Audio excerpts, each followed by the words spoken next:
এখানে সবগুলোর অর্থ দেখেন, আই গো আমি যাই, আই এম গোয়িং আমি যেতেছি, আই হ্যাভ গন আমি গিয়েছি, I have been going for an hour আমি 1 ঘন্টা ধরে যাইতেছি। হ্যাঁ, আই ওয়েন্ট আমি গিয়েছিলাম। এখন আমরা এখানে যে রেড মার্ক করা যে অক্সিলারি ভার্বগুলো আছে সেগুলো আমরা যদি এখানে কী করে দিই, নোট করে দিই, তাহলে কিন্তু প্রত্যেকটা আবার কিন্তু নাবোধক সেন্টেন্স হয়ে যাবে।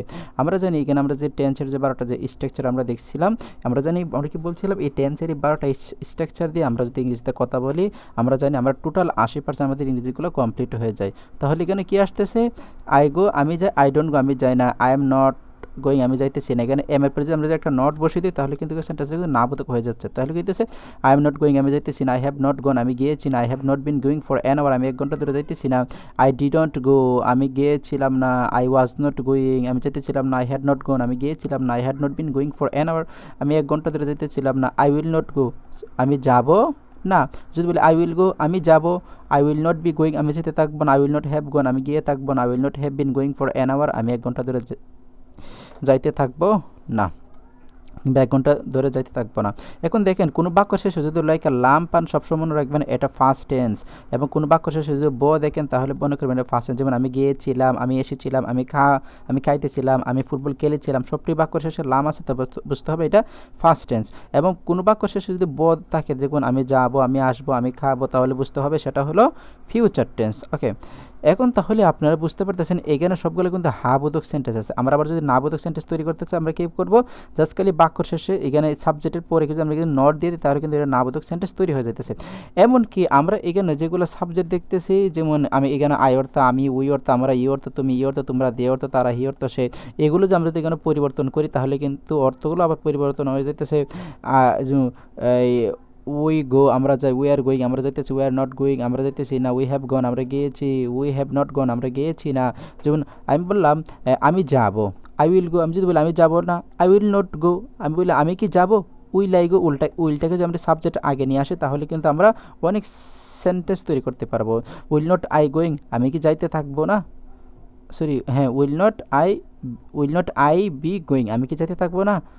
যদি তাহলে এইভাবে কিন্তু আপনি সেন্টেন্স তৈরি করবেন। এখানে আপনি এখানে গো আছে, আমরা যদি গোর পরিবর্তে যদি অন্যগুলা বার্ব দিয়ে দিই, যদি ফর এক্সাম্পল আমি বললাম I will write a letter আমি একটা চিঠি লিখবো, আই উইল কাম আমি আসবো, আই উইল প্লে ফুটবল আমি ফুটবল খেলবো, I will see a bird আমি একটা পাখি দেখবো, ওকে, আই উইল ওয়াক আমি হাঁটবো, I will walk in the morning everyday আমি প্রতিদিন সকালে হাঁটবো। এভাবে কিন্তু তৈরি করা আছে। এবং আমরা আমাদের কোর্সে আরও যেটা নিয়ে এসেছি সেটা হলো আপনি কীভাবে সেন্টেন্স তৈরি করবেন, বড় বড় সেন্টেন্স কীভাবে তৈরি করবেন। ফর এক্সাম্পল যেমন আই গো আমি যাই, আই গো টু স্কুল আমি স্কুলে যাই, I am going to school in the morning আমি প্রতিদিন সকালে স্কুলে, যেমন ইন দ্য টু স্কুল যখন লাগাই সেন্টেন্সটা বড় হয়ে যাচ্ছে, আবার ইন দ্য মর্নিং যখন লাগাইলাম সেন্টেন্সটা আরেকটু বড় হয়ে যাচ্ছে।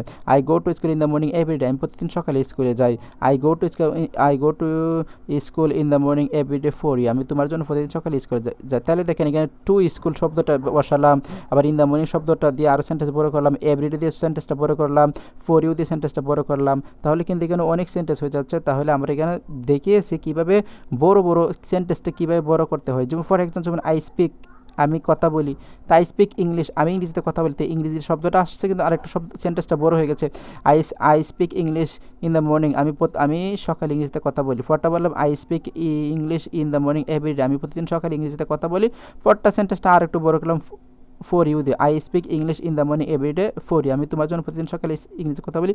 ডু ইউ নো তুমি কি জানো, তুমি কি জানো why I speak English in the morning everyday for you তুমি কি জানো আমি কেন প্রতিদিন তোমার জন্য সকালে ইংরেজিতে কথা বলি। তাহলে কিন্তু আমরা দেখাবো আমাদের কোর্সের মধ্যে এইভাবে কীভাবে সেন্টেন্স অনেক একাধিক সেন্টেন্স তৈরি করতে হয়। এমনকি ফর এক্সাম্পল যেমন দেখেন এম ইজার মানে হয়, ওয়াজ ওর মানে ছিল কিংবা ছিলেন, শেল উইল মানে হবে কিংবা হবে। যেন আই এম স্টুডেন্ট আমি একজন ছাত্র, যদি এখানে আয়ের পরিবর্তে আপনি এগুলো ব্যবহার করেন, আই এম স্টুডেন্ট আমি একজন ছাত্র, উই ব্যবহার করেন, উই আর স্টুডেন্ট আমার একজন ছাত্র, ইউ আর স্টুডেন্ট তুমি একজন ছাত্র, দে আর স্টুডেন্ট তারা একজন ছাত্র। যদি বলে আমি একজন ছাত্র ছিলাম, ওয়াজ ব্যবহার করেন, আই ওয়াজ স্টুডেন্ট আমি একজন ছাত্র ছিলাম। যদি ব্যবহার করেন আমি একজন ছাত্র হব, তাহলে উইল ব্যবহার করেন, আই উইল বি স্টুডেন্ট আমি একজন ছাত্র হব। তাহলে কিন্তু এখান থেকে কিন্তু অনেক সেন্টেন্স তৈরি হয়ে যাচ্ছে।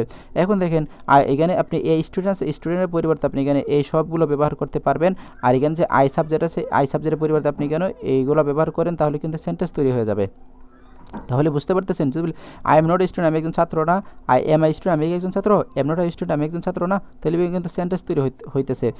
আপনি উইল দ্বারা বলবেন, হ্যাঁ আমি একজন ছাত্র হব, I will B a student আমি একজন ছাত্র হব, আমি একজন সৎ হব, I will B A honest আমি একজন সৎ হব, I will B A honest আমি একজন সৎ হব। এইভাবে কিন্তু আপনারা তৈরি করতে পারেন। যদি বলি বাংলাদেশের লোকজন সৎ হবে, তো বাংলাদেশের লোকজন সাবজেক্ট কি, দ্য পিপল অফ বাংলাদেশ, বাংলাদেশের লোকজন উইল বি হনেস্ট, বাংলাদেশের লোকজন সৎ হবে, বাংলাদেশের লোকজন কৃষক হবে, দ্য পিপল অফ বাংলাদেশ, বাংলাদেশের লোকজন উইল বি হবে কি হবে, এ ফার্মার অথবা ফার্মার কৃষক হবে। তাহলে এইভাবে কিন্তু আপনি এখানে অনেক সেন্টেন্স তৈরি করতে পারতেছেন। এবং আমরা আরও আমাদের কোর্সের মধ্যে নিয়ে যা এসেছি অবশ্যই আপনি দেখতে পারতেছেন, এইগুলো আমরা এখান থেকে আমরা যে 12টা সেন্টেন্স লিখছি, এই 12টা সেন্টেন্স থেকে কিন্তু আবার 48টা সেন্টেন্স তৈরি করা যায়। এই 48টা সেন্টেন্স জন্য আপনার যখন মুখস্থ করে ফেলবে, আমি কনফার্ম দিতে পারি আপনি 100% ইংরেজিতে কথা বলতে পারবেন, 100 থেকে 100%। কেন আপনি ইংরেজিতে কথা বলবেন না, পারতে পারেন। তারপরে কিন্তু ডাব্লিউএস কোয়েশ্চনগুলো আছে, আপনি ডাব্লিউএস কোয়েশ্চনগুলো আবার ব্যবহার করবেন, এই ব্যবহার করে কিন্তু আবার এখানে সেন্টেন্স তৈরি হয়ে যাবে।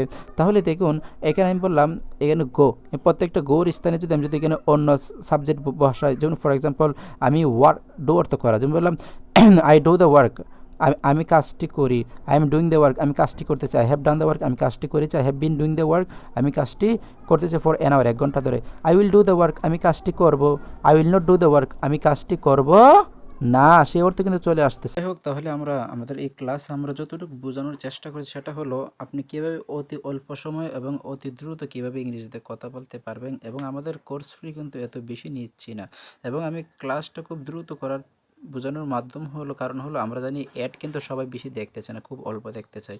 আমরা খুব সীমিত কোর্স ফি দিয়ে আমরা কিন্তু আমাদের কোর্সটি নির্ধারণ করেছি। অতএব আপনি যদি সত্যি চান ইংরেজিতে কথা বলতে, তাহলে খুব দ্রুত আমাদের ইংরেজি কোর্সটি ভর্তি হয়ে যান, এবং আপনিও ইংরেজিতে অনেক দক্ষতা অর্জন করে সবার সাথেও আপনি ইংরেজিতে কথা বলতে পারবেন ইনশাল্লাহ। আর আমরা কিন্তু আমাদের কোর্সে কেন গ্যারান্টি দিই, কারণ অন্য কোর্সের মতো কিন্তু আমাদের কোর্সটা না, কারণ আমরা দেখিয়ে দিই আপনাদের কীভাবে আপনি হাজার হাজার ইংরেজি বাক্য তৈরি করতে পারবেন। কারণ আপনি যদি ইংরেজি বাক্য তৈরি না করতে পারেন, আপনি কখনো ইংরেজিতে কথা বলতে পারবেন না। তো অবশ্যই খুব দ্রুত আমাদের কোর্সটিতে আপনি ভর্তি হয়ে যান। ধন্যবাদ সবাইকে।